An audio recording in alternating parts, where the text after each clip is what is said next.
आज जागतिक पोहे दिवसाच्या निमित्तानं प्रसिद्ध शेफ विष्णू मनोहर नागपुरात तब्बल 3000 किलो तर्री पोहे बनवण्याचा विश्वविक्रमीचा प्रयत्न करतात। तर या तर्री पोह्यांचा आस्वाद सामान्य नागपूरकरांना घेता येत असल्यामुळे सकाळपासूनच विष्णूजी की रसोई या ठिकाणी मोठी गर्दी झालेली आहे। पोहे नागपूरचं स्ट्रीट फूड असलं तरी तेवढंच पोषण मूल्य असलेला खाद्यपदार्थ देखील आहे। पोहे खाल्ल्यामुळे शरीराला फक्त ऊर्जाच मिळत नाही तर आवश्यक प्रमाणामध्ये कॅल्शियम देखील मिळतं। तर्रीमधील देशी चण्यामुळे आवश्यक प्रमाणामध्ये प्रोटीन देखील मिळतं आणि त्यामुळे सकाळी सकाळी खाल्लेले तर्री पोहे नागपूरकरांच्या ऊर्जेचं प्रमुख कारण असल्याचं विष्णू मनोहर म्हणाले। आपल्यासोबत प्रसिद्ध शेफ विष्णू मनोहर आहे। विष्णूजी, तब्बल 3000 किलो तर्री पोहा। हो, आंतरराष्ट्रीय पोहा दिवस आणि नागपूरच्या पोह्याचं महत्त्व वेगळं आहे। तर्री पोहा असतो तसं गुगलला जर तुम्ही सर्च मारलं तर पोहा म्हटलं ते इंदोर आणि नागपूरचं नाव येतं।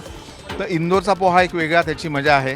पण आपल्या इथल्या पोह्याबरोबर तर्री असते, ती पण देशी चण्याची। आणि माझं म्हणणं असं आहे की एका वेळेचं जेवण स्किप करू शकतो एवढं याच्यामध्ये ताकद आहे। आणि तर्रीमध्ये जे देशी चणे असतात त्याच्यात प्रोटीन्स मिळतं, पोह्यामध्ये आपल्याला कॅल्शियम मिळतं, विटॅमिन्स मिळतात आणि त्याच्यामुळे हा तर्री पोहा जो आहे थोडा स्पायसी असतो पण मजा असते त्याच्यात। प्रत्येक नागपूरकर सकाळची सुरुवात कदाचित पोह्यांपासून, तर्री पोह्यांपासून करतो। त्यामुळे नागपूरचं स्टेपल फूड आणि स्ट्रीट फूड दोन्ही आहे। दोन्ही पण आहे। आणि सगळ्यात महत्त्वाची गोष्ट म्हणजे नागपूरला जी मंडळी येतात बाहेरून, मोठमोठी मंडळी, तर ती आवर्जून तर्री पोहा खातात।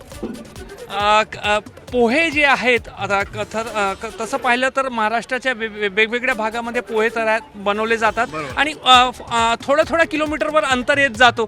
किती प्रकारचे वेगवेगळे पोहे महाराष्ट्रात बनतात आणि त्याच्यामध्ये तर्री पोह्याचं स्थान काय? तर्री पोह्याचं स्थान अव्वल असेल असं मला वाटतं, कारण याच्यात मी आधी सांगितल्याप्रमाणे आपल्याला कॅल्शियमही मिळतं आणि प्रोटीन्सही मिळतात। त्याच्याबरोबर दडपे पोहे असतात। तुम्ही कोकणात जाल तर त्याची एक मजा वेगळी असते। एक दही पोहे नावाचा एक प्रकार वेगळा असतो।